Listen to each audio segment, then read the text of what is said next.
today's meditation happened to be on heartbreak. And at first I thought, well, this doesn't really resonate with me right now, but I decided to do it. And it of course, because I knew that something would. Also, like, whose heart is just completely healed all the time? I'm sure there's some sort of cracks in there. So I did it, and it kind of started off with a prompt of when you go through something,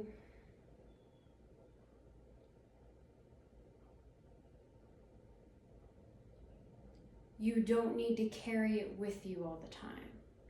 Like, it is like someone hurts your feelings or does something that affects you.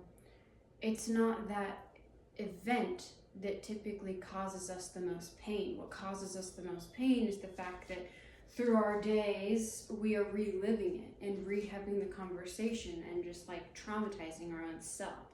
So it was about letting those things, those events be what they are and not bringing them in our days, which also does relate to this YTT weekend just last night with Caroline, because we talk so much about how our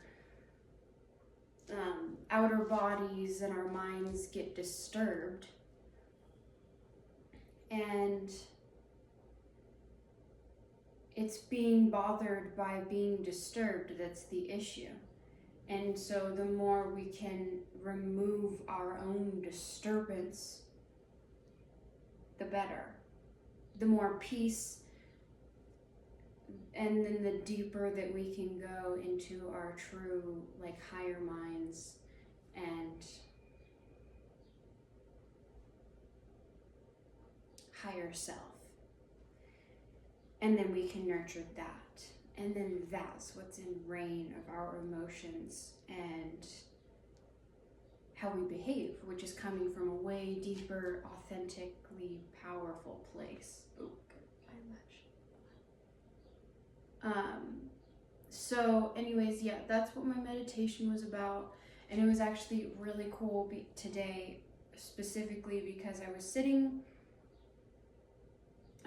kind of crisscross, but like instead of my leg crossed over, they were just like this.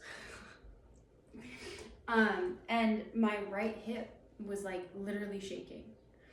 And I specifically, during my meditation, during the part where there's no speaking, it's like a 15-minute gap in between where you are, it's just what they call, apparently, or what I learned last night, is yogic meditation, where there isn't speaking, sounds, gongs, or anything. It's just pure focus on in your own silence. And of course, like the way that Headspace does it is focusing on your breath. So I was focusing on my breath, noticing it was in my lower abdomen, which I've worked to get it there. It used to be up here. And just noticing like my stomach expanding to let air come in via osmosis, and then how I would compress it to let it out. But today I was able to do something that I'm not always able to do in my meditations, which was to really observe my breath rather than doing anything with it. Because what's difficult for me is during meditation, they're like, focus on your breath, and I'm like I'll go from like, I'm like this, and then they're like, focus on your breath, and I'm like, okay, inhale, exhale. But what they mean is focus, like focus on your breath, and then like focus on the breath that you currently have. Don't like put action into it and then focus on the action that you're doing. Focus on how your breath literally is right now. And that's really hard to do. It's hard to focus on your breath without impacting it. And also then there's the whole mind thing of like you are impacting it and you're like, no, I'm not. So anyways, I was able to do something really cool in my meditation today, where I was able to get to the place where I was just like, I do have pants on. I was just noticing my breath and not impacting it. And that allowed me to go deeper into my meditation today and resulted in me also being able to since I wasn't controlling my breath with my body, I was also able to separate myself from my body today and notice the disturbance in my hip. It was literally shaking because of the position I was in, and I don't know, tighter today or whatever, but it was uncomfortable, and I wanted to change my position. I wanted to straighten my back. I wanted to like shift around, but I knew that that was just a disturbance, and I am not my body. And in my meditation, I was able to find that little gap. Of course, the body kept coming back, like, ah, ache. But I was able to find a little gap up here that was, I am not my body. I am witnessing pain there. I am witnessing my breath. But I am here.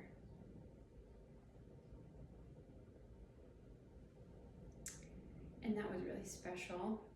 It was really special because afterwards, and the irony is,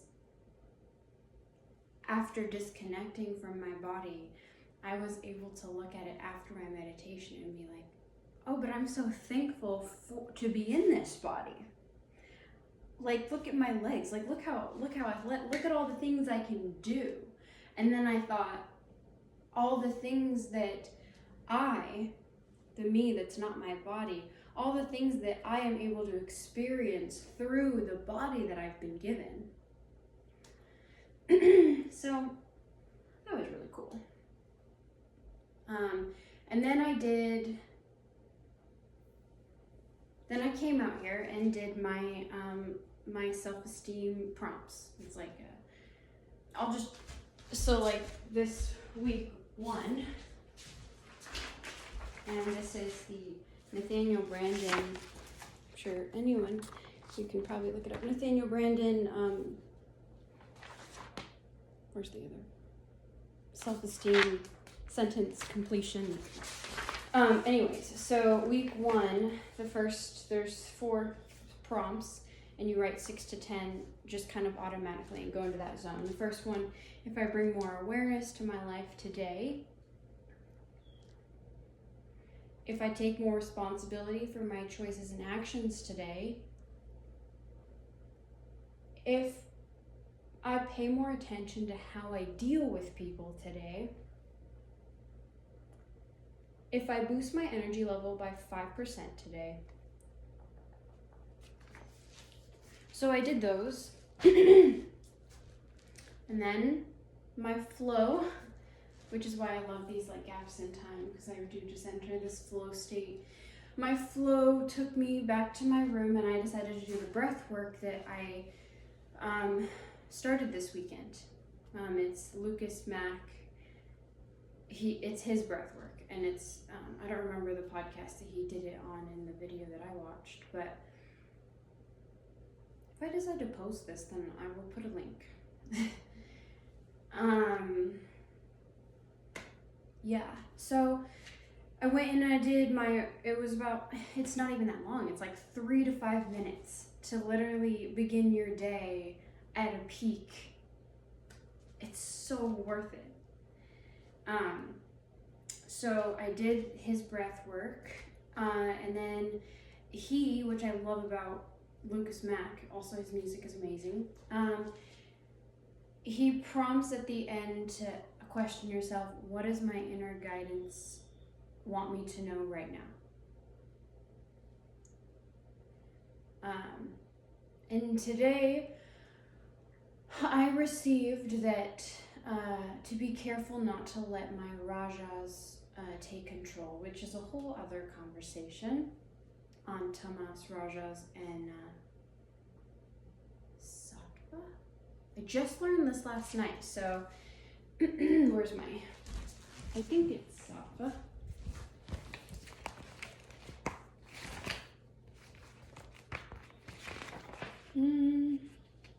It is points for me. Anyways, that's a whole other video journal. But, so, after I did that, realized that, my Tamas, I had this impulse to come out here, drink a little bit of my kombucha. I really like this one. There's not a lot of kombuchas that I like. I know this is in reverse, I think, right? Because so the Glow Up Health Aid Kombucha. And the funny thing is, there was this guy that had a similar, the same brand, but got the other one that doesn't say Glow Up.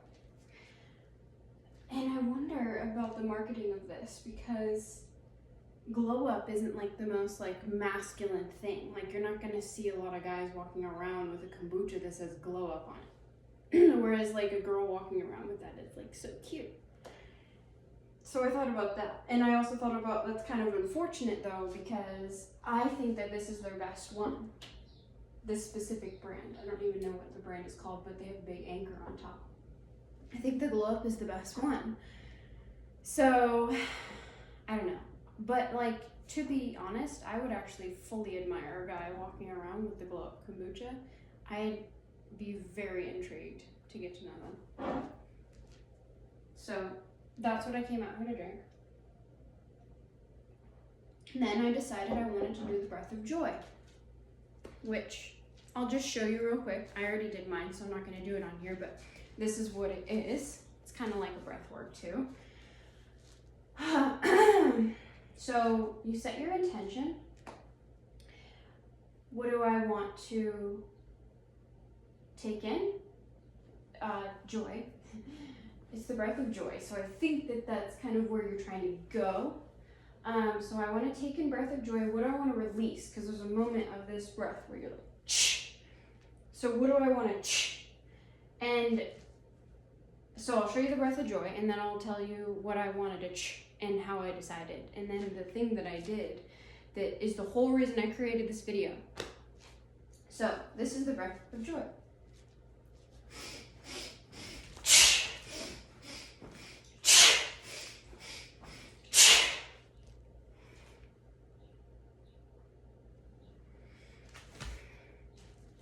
So when I decided what I was gonna this is what I did.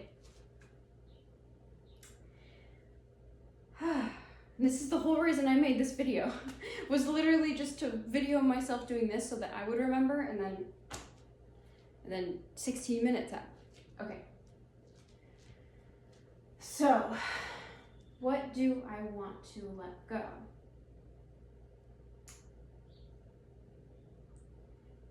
I want to let go of my attachment to other people's reactions to me. So I am me, they are them, and it just is. I am me, they are them, and it is. I release the part of me that is I am me, they are them to me, and I question everything that I just said. Why did I do that? Oh, I won't do that next time. No. I am me. I trust myself. I am intentional with what I say. And I am not impulsive.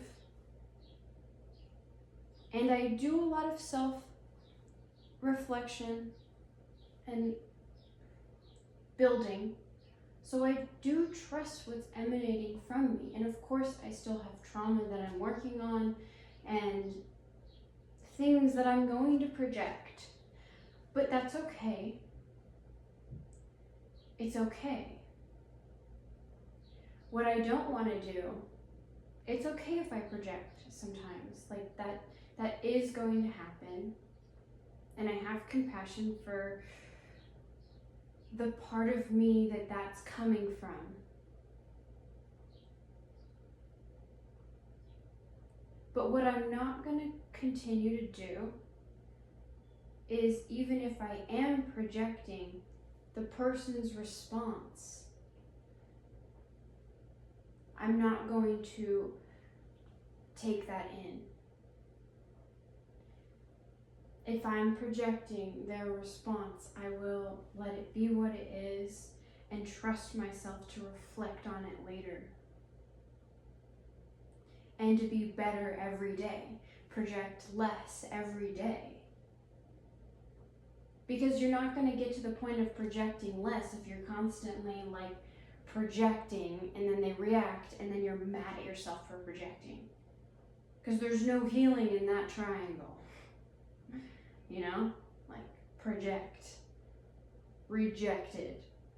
Reject your own projection. There's no space in there for